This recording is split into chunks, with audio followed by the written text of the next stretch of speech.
সম্প্রতি আরজিকর হসপিটালে যে ঘটনাটা ঘটেছে ভারতবর্ষ ধরে সবাই আমরা জানি। সেখানে আমরা ধর্ম, জাতি, কোন রকমের ভেদ বিভেদকে বাঁয়ে রেখে আমরা আমাদের আদিবাসী সংগঠনও ওই বিক্ষোভ আন্দোলনে আমরা অংশগ্রহণ করেছি, আমরাও সভা করেছি, আমরাও মিছিল করেছি।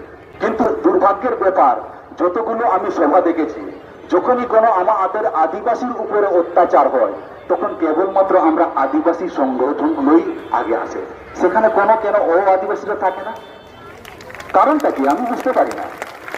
আমরা অন্যায়টাকে অন্যায় ভাবি, সেখানে যেই হোক, সে উচ্চ বর্ণের হোক বা নিম্ন বর্ণের হোক, সেইভাবে আমরা সব জায়গায় এগিয়ে আসি। কিন্তু আমাদের সময়ে কেউ থাকে না, নাকি ওটা হাই প্রোফাইল ঘটনা বলে ওখানে এই জায়গায় আপনারা যান, আর আমাদের এটা লো প্রোফাইল গ্রামগঞ্জের ঘটনা, সেখানে যান না, নাকি এটা আদিবাসী মেয়ে, ওটা কোনো ডাক্তারি মেয়ে পড়ছে সেই কারণে বুঝে উঠতে পারি না।